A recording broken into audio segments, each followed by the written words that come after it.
To Miss Letitia Willis, at Gloucester.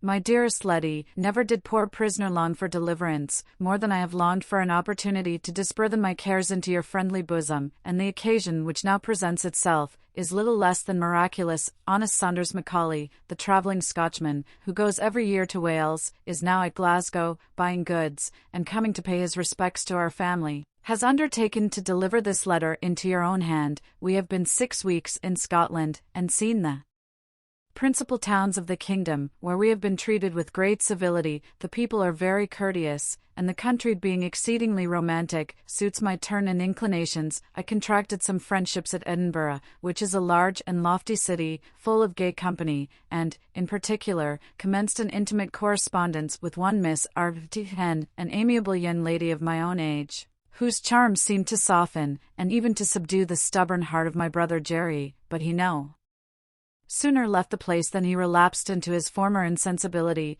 I feel, however, that this indifference is not the family constitution. I never admitted but one idea of love, and that has taken such root in my heart, as to be equally proof against all the pulls of discretion, and the frosts of neglect.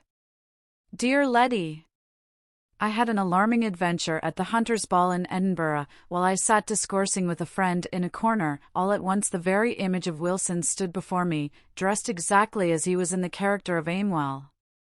It was one Mr. Gordon, whom I had not seen before. Shocked at the sudden apparition, I fainted away, and threw the whole assembly in confusion. However, the cause of my disorder remained a secret to everybody but my brother, who was likewise struck with the resemblance, and scolded after we came home. I am very sensible of Jerry's affection, and know he spoke as well with a view to my own interest and happiness, as in regard to the honor of the family, but I cannot bear to have my wounds probed severely. I was not so much affected by the censure he passed upon my own indiscretion, as with the reflection he made on the conduct of Wilson.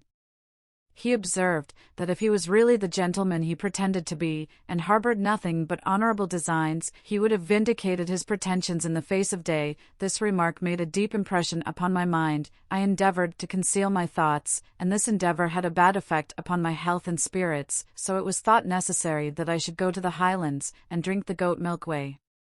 We went accordingly to Loch Lomond, one of the most enchanting spots in the whole world, and what with this remedy, which I had every morning fresh from the mountains, and the pure air, and cheerful company, I have recovered my flesh and appetite, though there is something still at bottom, which it is not in the power of air, exercise, company, or medicine to remove. These incidents would not touch me so nearly, if I had a sensible confidant to sympathize with my affliction, and comfort me with wholesome advice. I have nothing of this kind, except Win Jenkins, who is really a good body in the main, but very ill qualified for such an office. The poor creature is weak in her nerves, as well as in her understanding, otherwise I might have known the true name and character of that unfortunate youth. But why do I call him unfortunate?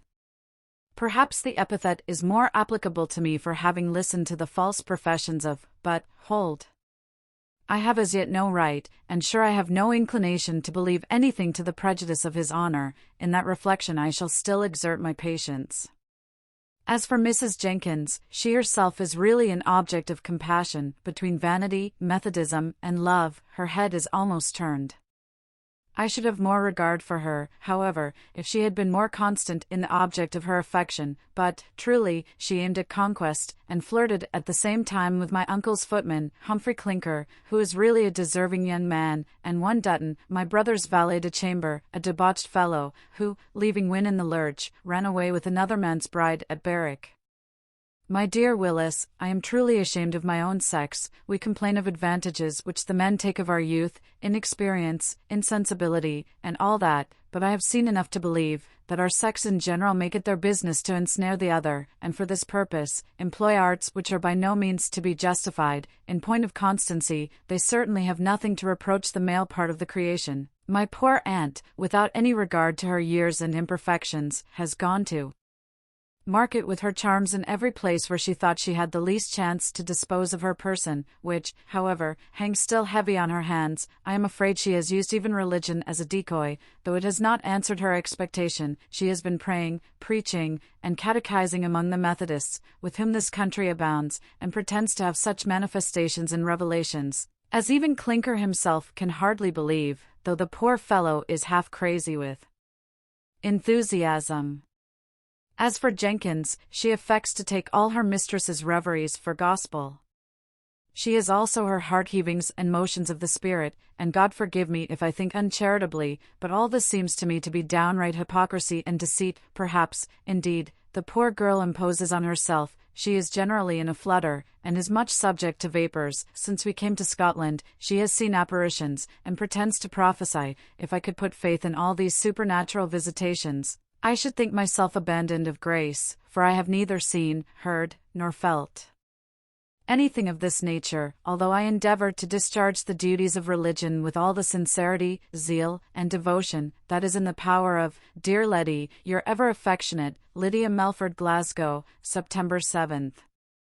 We are so far on our return to Brambleton Hall, and I would fain hope we shall take Gloucester in our way, in which case I shall have the inexpressible pleasure of embracing my dear Willis. Pray remember me to my worthy governess.